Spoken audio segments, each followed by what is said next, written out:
Fair use, fair use, fair use. The King family legacy is one that changed the course of history for black people in America. It extends well beyond Dr. Martin Luther King Jr.'s untimely passing in 1968. It is a legacy that is marked by the pursuit of civil justice and peace in the nation. Unfortunately, the King family legacy is also tainted by wrongful deaths. 6 years after the assassination of one of the world's most esteemed leaders, Dr. King, his mother, Alberta Williams King, would suffer the same fate, dying at the hands of a gunman. The tragic incident led the world to wonder why anyone would seek to harm a family who has already experienced so much sorrow. Some would say the answer is religion, others, misguided anger.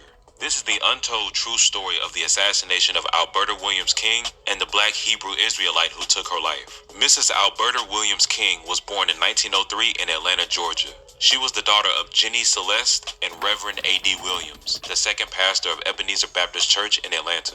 The upstanding values her parents instilled in her, principles that she would pass down to her children, are the foundation for the historic legacy created by her second-born, Martin Luther King Jr. Mrs. King's life was deeply rooted in her faith and activism. Her father, husband, and both of her sons were all ministers at Ebenezer, where she played an integral role until she retired in 1972. The King matriarch would often return to lead the church in song. Ironically, Ebenezer Baptist Church, just a few blocks away from where her son Martin was buried 6 years prior, was where Mrs. Alberta Williams King took her last breath. Her death was classified as an assassination. The man who carried out the heinous act was 23-year-old Marcus Wayne Chenault. Born on June 30th, 1951 in Winchester, Kentucky, Marcus Wayne was described as a quiet child who read a lot. He was raised by his parents, Marcus H. and Hinda Lee Chenault. They were God-fearing and lived comfortably. That was until they moved to Dayton, Ohio, when Marcus, often called Wayne by his family, was a teenager. Hinda Lee, who was deeply religious, recalled to Washington Post. Up until 1967, he seemed to enjoy the church, but later he became a bit confused and started asking questions about different things in the Bible. As a student in high school, Chenault excelled academically. A school officer at Dayton Roth High School told Jet magazine, "He just went from homeroom to class. I never had any trouble with him. He was as good as gold." In 1969, Marcus was accepted into Ohio State University, and it was during his college matriculation that his demeanor began to change. Although he was still described as quiet and studious by his professors and peers, it was during this time that he began to reassess his traditional Christian values. Leon Vaughn, one of Chenault's Ohio State classmates, told Jet magazine, "Marcus was a really beautiful cat. He interpreted things to me like the Bible and the Star of David. The main thing he would say is that religion isn't for real because people couldn't be charged for the truth. He resented preachers riding around in Cadillacs. He said that parts of the New Testament were false and that King James stole literature from blacks and didn't give them any credit. He said King James was a Caucasian who based his interpretations on America's standards." His newfound religious ideals came from the teachings of his mentor, Hananiah Israel of Cincinnati. Hananiah, a spiritual teacher whose legal name is Stephen Hallman, spread messages from what he called a form of Judaism.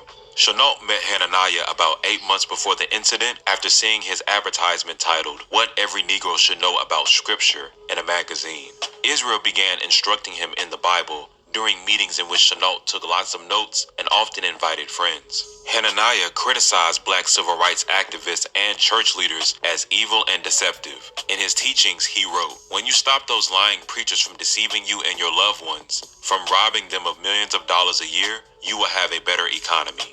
He also taught that black civil rights leaders were leading black people to doom.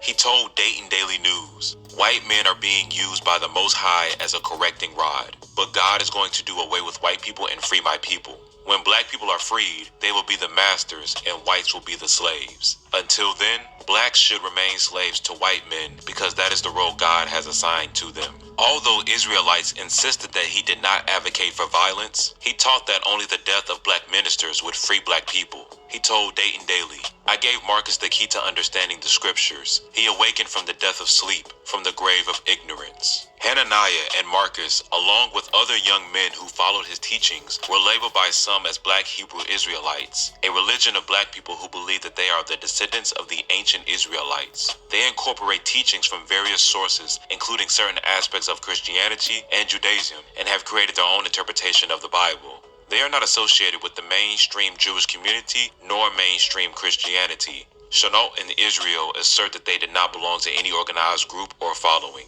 Although Marcus Wayne recruited a number of young men from Ohio State and the surrounding areas to begin following his teachings, other classmates thought his religious talk was off-putting. We always thought he was a little weird, but there were a lot of weirdos on campus, Carol Peters told New York Times. She recalled having lunch with Chenault on occasion, but eventually began to avoid him. She said that he would get high and talk about the Bible at parties, and a party was no place to talk about the Bible, but he did, and people were turned off by it. By his junior year, Marcus dropped out of college and began to focus on religion. He adapted a head honcho persona. His neighbors took note of the change, accompanied by him shouting obscenities and Muhammad Ali-type rhymes out of his apartment window while blasting soul music. He wrote, General Chenault with 4 stars on his mailbox and Servant Jacob on his apartment door.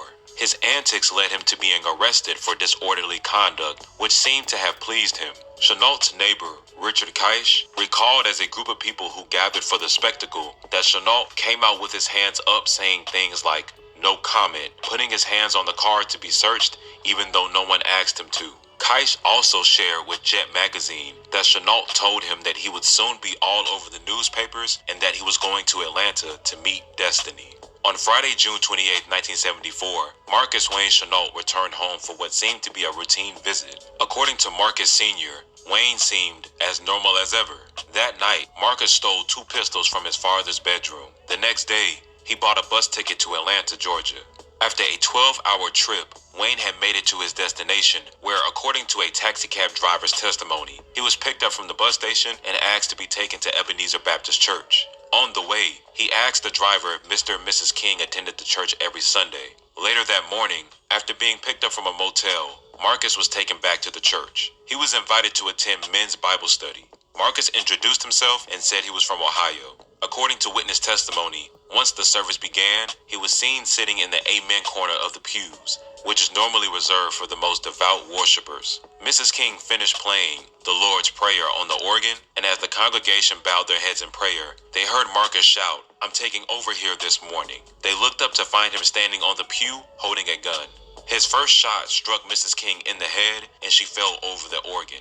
It seemed like I was watching a scene from a bad movie play out, Christine King Ferris, Alberta's daughter, would recall in her 2009 memoir, Through It All. Marcus fired every round in his gun. He stood over Mrs. King and shot her again. He shot a deacon, Edward Boykin, and a church member, Jimmy Mitchell. Mrs. King's grandson, Derek, who said he helped to subdue the gunman as he tried to reload a pistol, told The Guardian. He was delirious. He said over and over, the war did this to me. It's the war. As Marcus fled, the sanctuary was in chaos. Christine described, there were people everywhere. There was a throng of onlookers. When I looked in their eyes, I saw what is often described as the 1,000-yard stare. It was a kind of blankness I'd never seen before.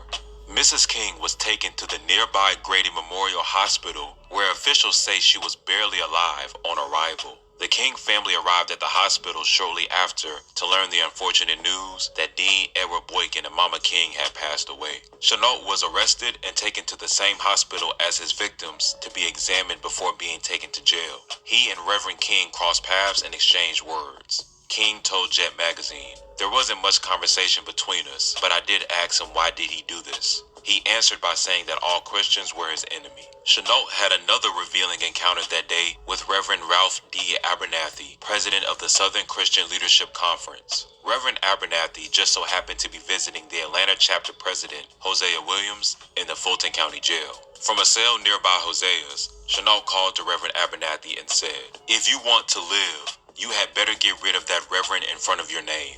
Inside Chenault's Columbus apartment, officials found a list of 10 names that he intended to kill. Along with Reverend Abernathy, Aretha Franklin, and civil rights leader Jesse Jackson were among the names on what he called the death list. According to the New York Times, police also found an unused bus ticket to Chicago where Jesse Jackson lived. Written on the ticket was, Father's Day Massacre Canceled. On July 9, 1974, Marcus Wayne Chenault was indicted by a Fulton County grand jury for the murders of Mrs. Alberta King and Deacon Edward Boykin, for aggravated assault for the shooting of Mrs. Jimmy Mitchell, for carrying a pistol without a license, and for carrying a concealed weapon.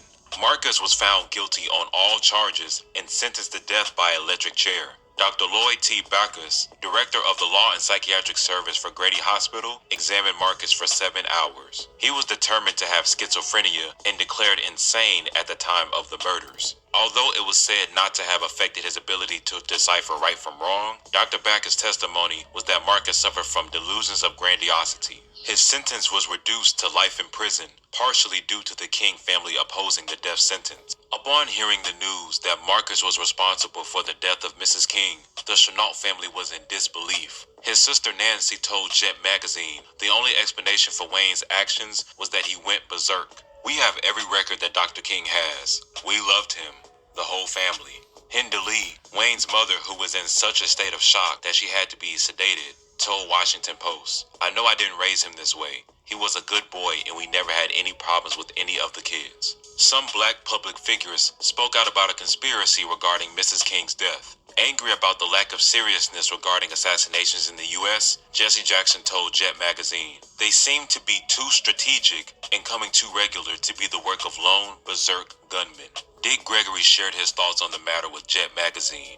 He said, "If anybody can believe that a cat can go berserk in Dayton, Ohio, and get on a bus with 2 guns and don't shoot nobody until he gets to Atlanta in church, then they're crazy. Do you realize how much aim and how much practice one must have to be able to hit somebody in the head 3 times with a handgun? It's just totally unbelievable. And so I definitely don't rule conspiracy out. It's the same pattern with Sirhan, Lee Harvey Oswald, and James Earl Ray, that every time one of those persons was arrested, they went to his house and found a diary with some other stuff in it. Now they go to Chenault's house and find a diary with 10 other people's names in it. See, it's the same pattern that is followed." A spokesman for the Atlanta Police Department Homicide Division issued a statement in which he said there was no evidence indicating a conspiracy. Thousands gathered in Sisters Chapel at Spelman College for Mrs. King's memorial service. Many shared similar sentiments of virtue. Dr. Benjamin E. Mays of Morehouse College said, "Love God and love your fellow man.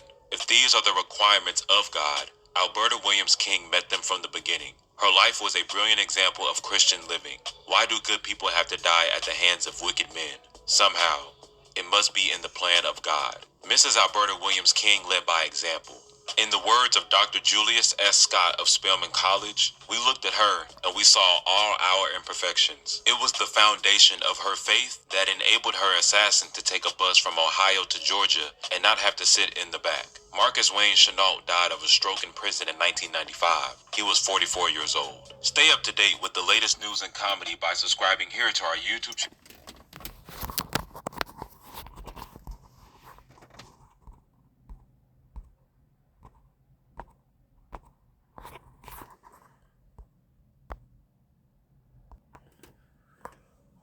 Shalom, shalom, shalom.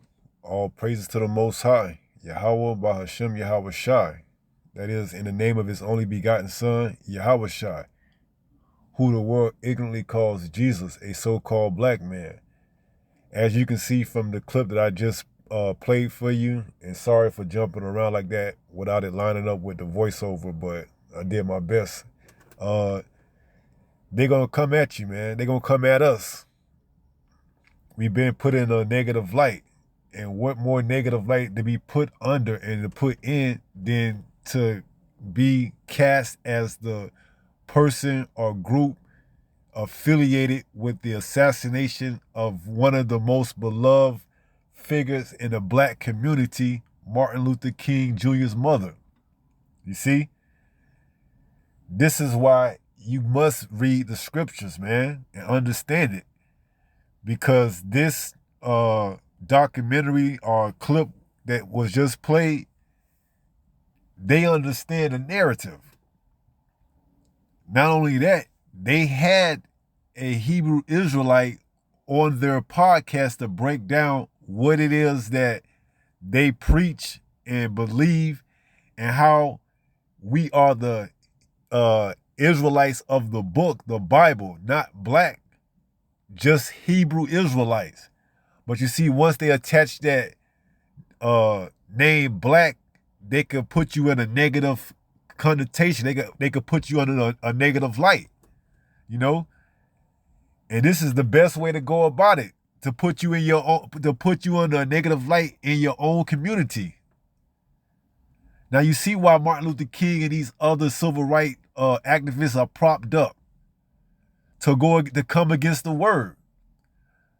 They're gonna use the people emotions and feelings to not see the truth and not see the light, but be focused on they're gonna use the people's emotion to be focused on what's at hand, and that's the gospel being preached throughout the whole world.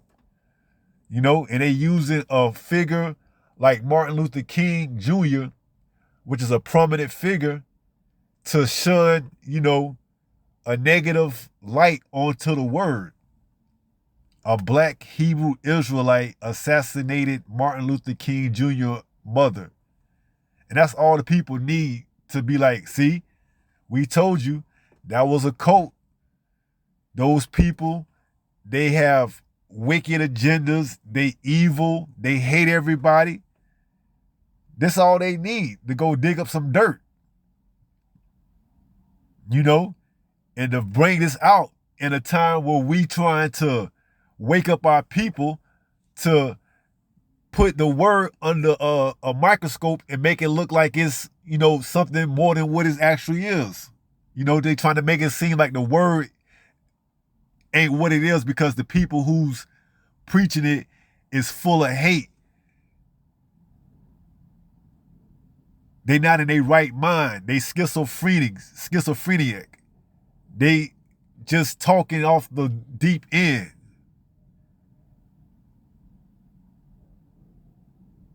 Now you see why they associated Kanye with the word, man. This is all done by design.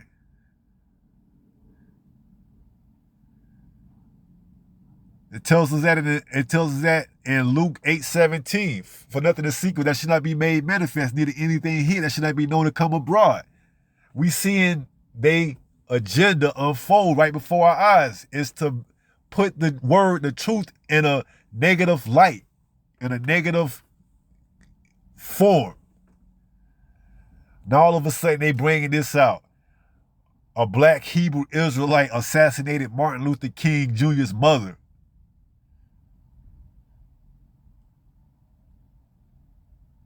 They using these people, paid agents, if you want to call them, to use their platform to reach out to the black community to put the word in a negative light.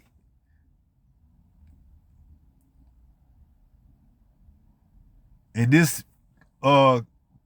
podcast, it had Hebrew Israelites on there so they could ask those questions and find out exactly what it is that you believe in.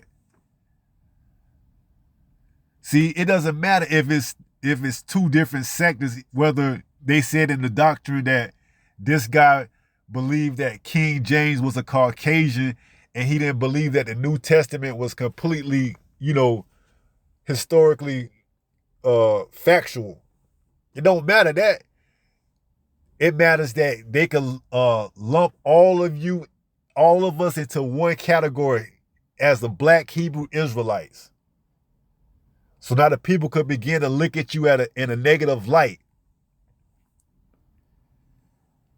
It doesn't matter what we've been preaching and telling you if they can associate the word that we've been preaching with hate. And what more, like I said earlier, what more way to do that than take a beloved figure who was assassinated and bring out that his mother was assassinated by a black Hebrew Israelite. You see?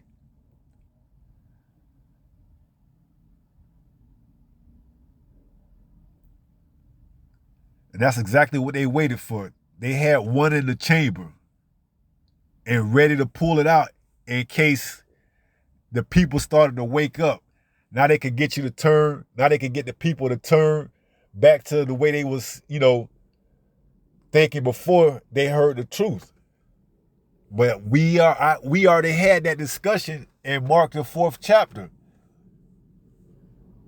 The sower of the seed, man.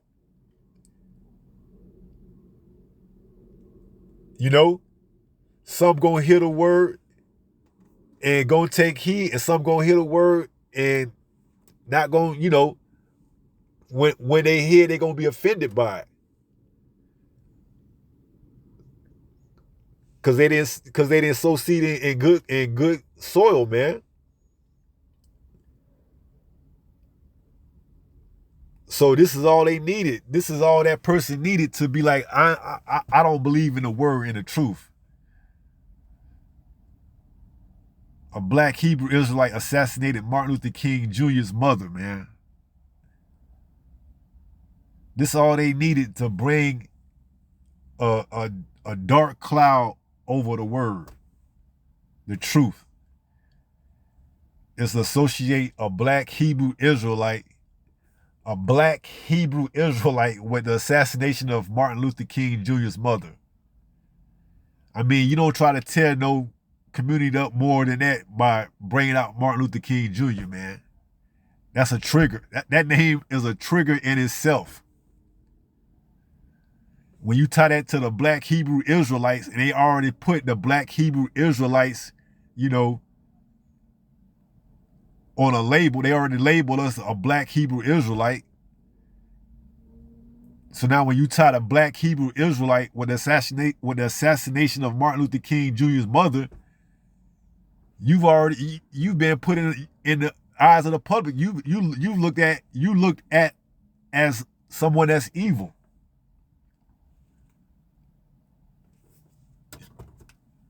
You see? This is exactly what they was going at with this. They wanted to have something just in case. They wanted to cause division between the so-called black community. And not just that, they wanted to make the word be under a bad light.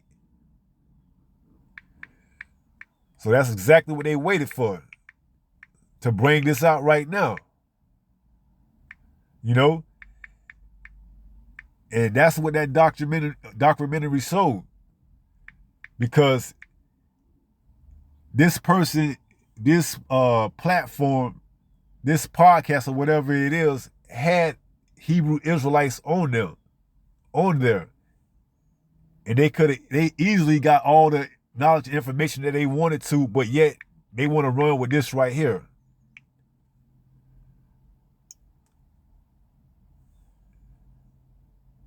Because this was the plan all along, man. To make the word, to put the word under a bad light. But it says what? In Matthew the 5th chapter, and we're gonna come back and then we're gonna get started. The 10th verse. Blessed are they which are persecuted for righteousness' sake, for theirs is the kingdom of heaven. Blessed are ye when men shall revile you and persecute you, and shall say all manner of evil against you falsely for my name's sake. Rejoice and be exceeding glad, for great is your reward in heaven. For so persecute they the prophets which were before you. So we know they're gonna come with persecution and to bring the truth under, try to bring the truth under a negative light. We know that. But it says, blessed are they which are persecuted for righteousness' sake. And if we get persecuted for righteousness' sake, what? The kingdom of heaven is ours, man.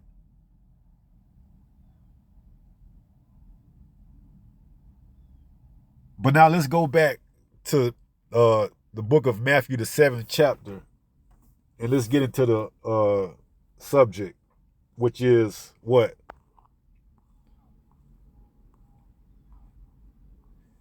Ye shall know them by their fruits.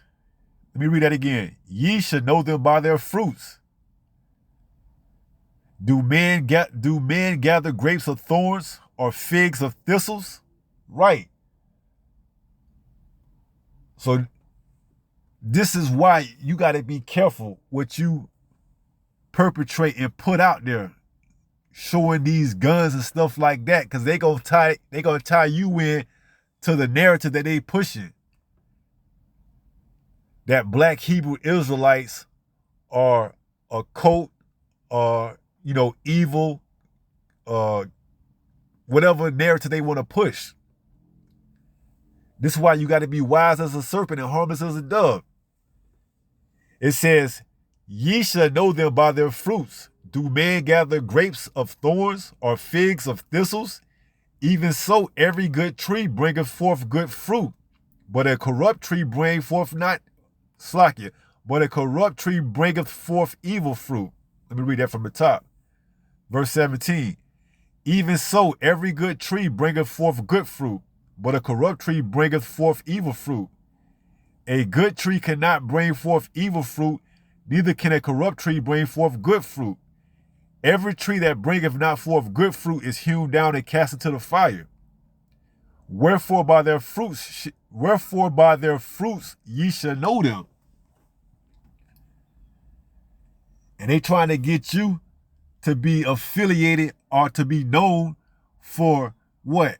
Assassinating under a bad light, using guns and using weapons, and to put you and paint you in the picture of evil.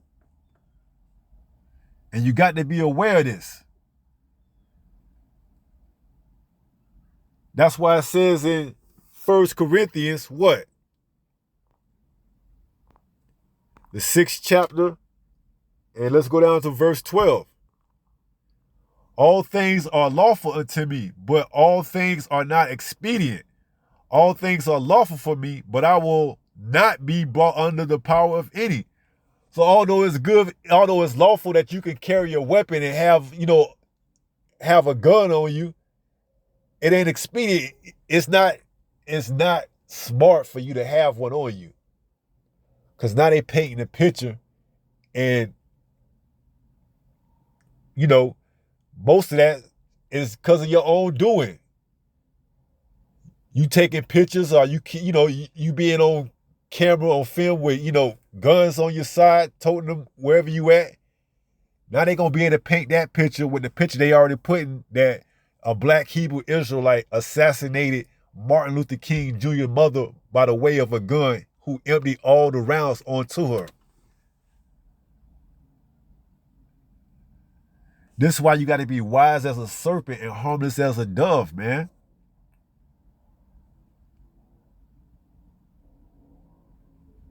You got to know that Esau Edom is trying his best to paint you in a negative light. And if you fall for it, he gonna get you, man.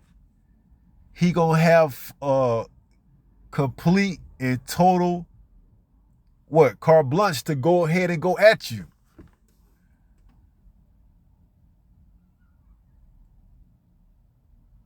Because not only do the other races look at you under a negative light, but now he getting your own people. He getting our own people to look at us under a negative light by bringing this out, that the black Hebrew Israelites killed one of the most beloved figures in the black community, Martin Luther King Jr.'s mother. You see? So now we got to be smart, man. We got to be smart as a serpent, and we got to be wise as a serpent and harmless as a dove, man. And where we going to get this wisdom and knowledge? That's going to be the stability of our time. Right here in this book, it tells us this. It tells us this. So this is 1 Corinthians 6 and 12. All things are lawful unto me. Yeah, the law said you could carry a gun, but all things are not expedient. But it ain't going to make sense for you to carry a gun, because they're going to put you in that light, under that light. Now you perceive as a threat. Now they going to shoot first, ask questions later, man. Because you moving in the flesh right now. You're not in the spirit. And now they're going to tie you to a schizophrenia who assassinated Martin Luther King Jr.'s mom, a black Hebrew Israelite. They got to they gotta attach that word black to it. Because when you think of black, you think of dark, evil, and this is what? This is the picture. An assassinator. An assassination of one of the most beloved figures in the black community. This is the reason why they attach the word black to Hebrew Israelite. They know that we don't call ourselves black Hebrew Israelites, but they got to put that out there because they got narratives and stories that they want to put in what? Attached to that name. But blessed are you who are persecuted for righteousness' sake, man.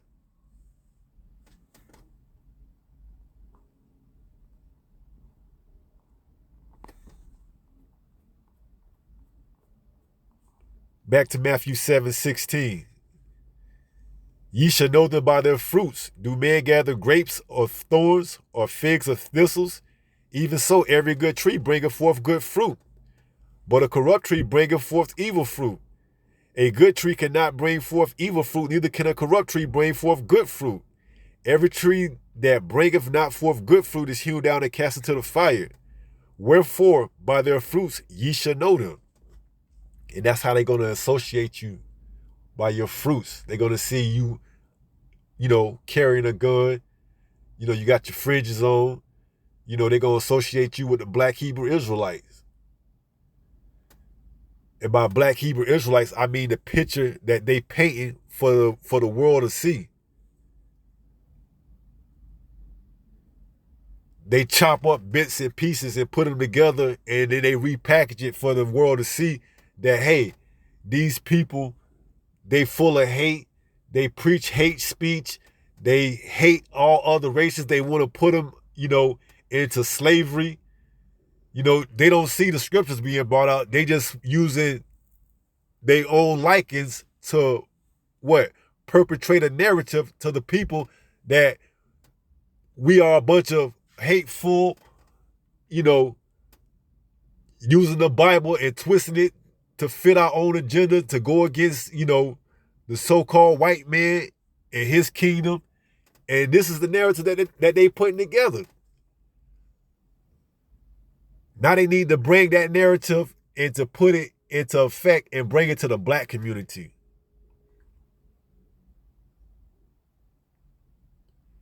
And they use a so-called black person, or what looks like to be a black person, to push this narrative by putting out this documentary on the assassination of Martin Luther King Jr.'s mother.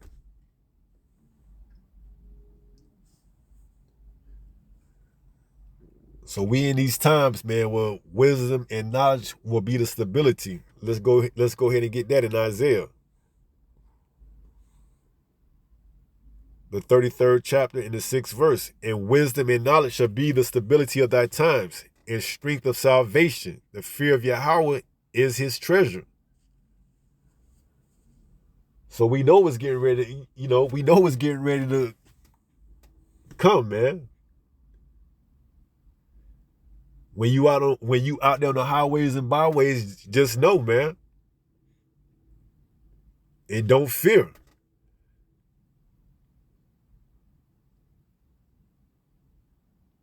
Because it tells us in Ephesians what?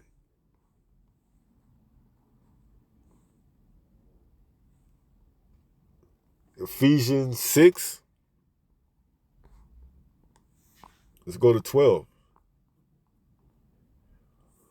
For we wrestle not against flesh and blood, but against principalities, against powers, against the rulers of darkness of this world, against spiritual wickedness in high places. Wherefore take unto you the whole armor of the Most High, that ye may be able to withstand the evil day, and having done all, to stand.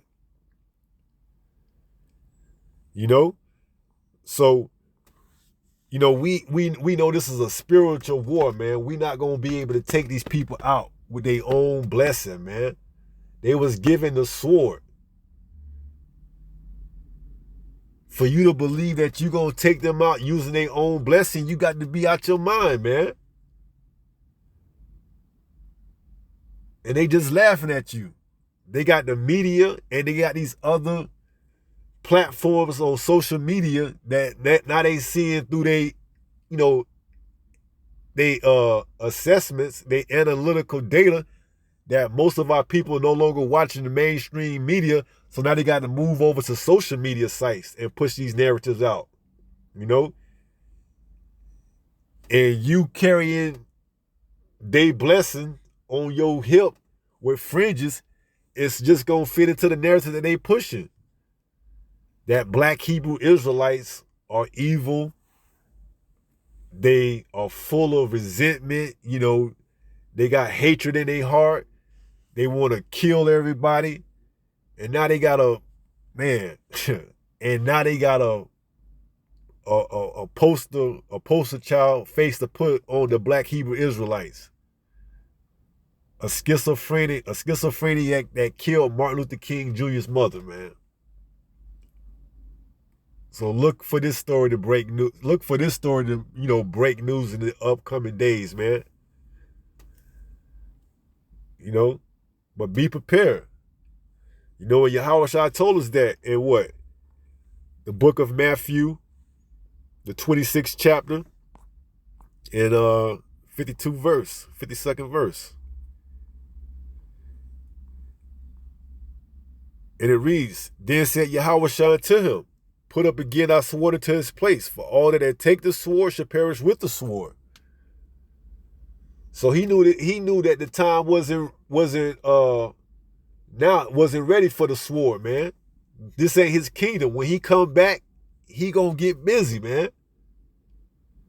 But for you to try to take this man out with his own sword, it's gonna be senseless and useless of you. That's you messing with his blessing, man. We got to do this in the spirit, spiritually. Then when Yahweh come back, he gonna take care of it. But you getting carnal just because it's lawful for you, you can carry a weapon, it ain't expedient. Now you gonna be put under the category of black Hebrew Israelite, and they gonna lump all of us into one category.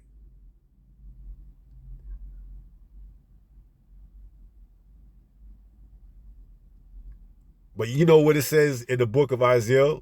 A troop gonna come in and he gonna raise up a standard, man. Some of us gonna get that spiritual power though. So we know what time we in. But we gotta be wise as a serpent, man, and harmless as a dove, as the scriptures tells us to be. Because you don't know what he got, you don't know what he got stored. You don't know what he got, This is just this right here is just recently they bring this out. You don't know what else he got that he can use against us to put us under a bad light in the eye of the public.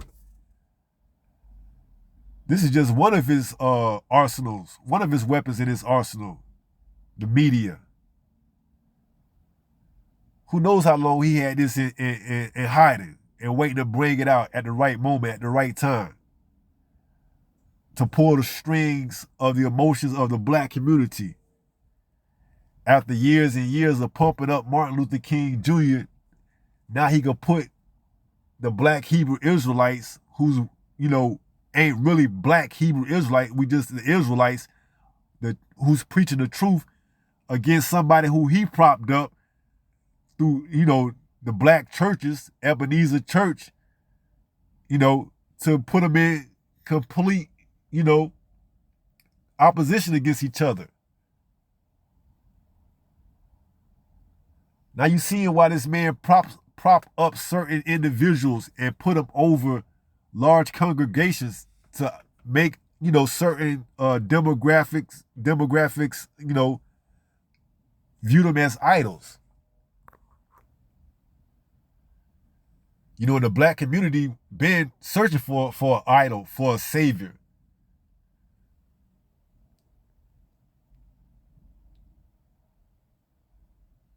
And for the longest, they've been riding with that Martin Luther King Jr., narrative through his Martin Luther King Day parades, the streets named after him, the narrative that he was a civil rights activist and cared for his people and all this stuff and all that. Now they done pulled the strings of the hearts of the people and played this violin all up into this time that we in right now so that they can use that emotion to turn against the truth. And now you seen as a,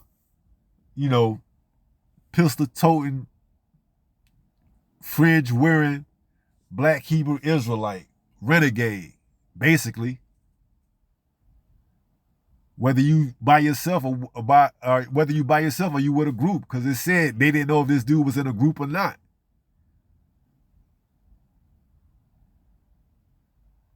But the narrative has been put out there. A black Hebrew Israelite assassinated Martin Luther King Jr.'s mother. And that's all they needed to put out there. People ain't gonna do their research. People ain't gonna see that they went no scriptures brought out that this guy was just a patsy. Could have been an agent. Could have been who knows, man. They just used something just to get the ball moving.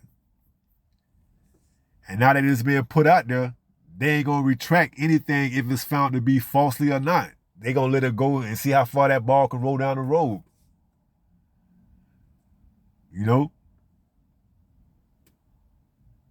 So I just thought I'd bring that out and give you a heads up and let you know what's coming, man. That persecution, if it's for righteous sake, you're gonna receive the kingdom no matter what. But like it says in Isaiah 59 chapter, we go in and get that. And then we're gonna close out after another scripture. That what? Some of us gonna get that power, man. Isaiah 59:19. So they shall fear the name of Yahweh from the west, and his glory from the rising of the sun. When the enemy shall come in like a flood, the spirit of Yahweh shall lift up a standard against him. So at that point, we gonna get spiritual powers, man.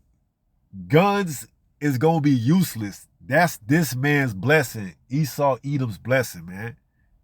We in the last leg of his rulership. At his foot, getting ready to pull it and take him down, take him out. Yahweh Shai getting ready to come back and to take over, man. And now you want to become cardinal. So now they gonna put you in a trick bag and put you under the light of a negative, evil, hating, pistol carrying, toting, fringe wearing, black Hebrew Israelite. That's what everybody's seeing you as, a black Hebrew Israelite. And they're going to lump all of us in the same category. But to you that hear this, you got to be wise as a serpent and harmless as a dove. And know that you carrying that piece on your side ain't gonna do nothing for you once they roll in like a flood, man.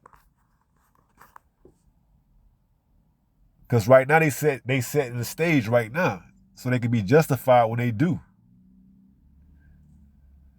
I did a video on the red flag laws and everything, man.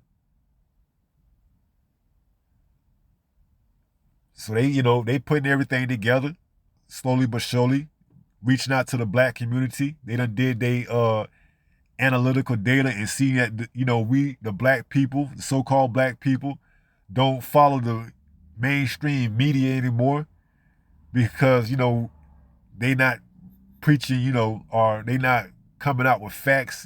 They following a script. So what? They go to popular social platforms and reach out to the black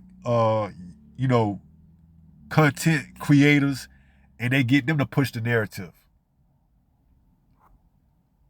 Because you more likely to believe average Joe who started up a channel on this platform than you would be from a syndicate, whether it's a station or news channel or whatever. They done did the data. You got to remember, Esau Edom is a cunning hunter, man. He does his research thoroughly. Now he knows the audience from the numbers ain't like they was before the truth started, sprouting out and coming out fully. He's seeing where it's being more propped up at is on social media. So now he giving, his agents, his goons, bits and pieces of information that they could put out there to, put the Hebrew Israelites under a bad name. Attach it with the black. See, Esau Edom does his work diligently, man. He sits and waits for the perfect time to arise. And then he gives these, he gives the black content creators incentives. Okay, put this narrative out right here. We gonna up your views a little bit, which in turn gonna get you a little bit more revenue. And they do it, knowing good and darn well that ain't the belief that the Hebrew Israelites believe, because they had Hebrew Israelites on their platform a couple of months earlier.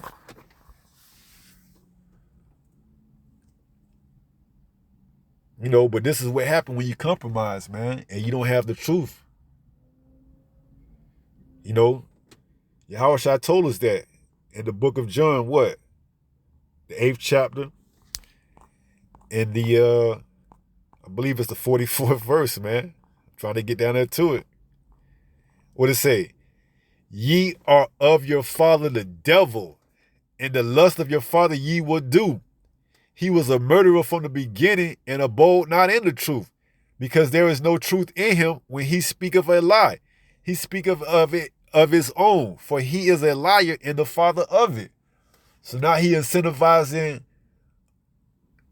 the black community to follow after his footsteps, man. To speak lies and to be deceitful. But if you don't know what's going on, you're gonna fall for the okie doke every time, man. You're gonna fall off from the truth, and you're gonna be marked for that day, for that judgment, and then you're gonna have to come back on the other side. So we're gonna go ahead and close out and take it from there. 1 Peter 5 and verse 8. So it reads, be sober, be vigilant, because your adversary the devil, as a roaring lion, walketh about seeking whom he may devour. And if he could get you with the story of a black Hebrew Israelite assassinated a prominent figure mother, then he gonna sell that to you every time, man. Plus more. Because he can work wonders with that story there. We're gonna see how many of we're gonna see how many of them fall for it. I mean, all you gotta do is check the comment. All you gotta do is check to get a sentiment. All you gotta do is look at the comments, man. That's what he do. He does his research. That's why he put these platforms out there, man. So he can go and look at comments and see how the people react to it. So when he make his move, he'll know, okay, the people feel this way. I'm gonna be justified in my actions by what I do.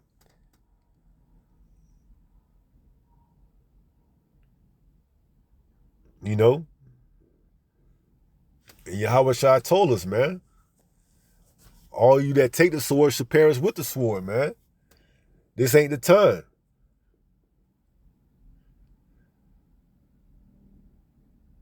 So we got to be wise as a serpent and harmless as a dove, man. So I'm gonna read this verse one more time and we're gonna close out. So it says, be sober, be vigilant, because your adversary the devil, as a roaring lion, walketh about seeking whom he may devour. So, just be wise out there, man. Everything is lawful, but not all things are expedient, man. So with that being said, stay strong, stay in the faith. We almost home. Shalom.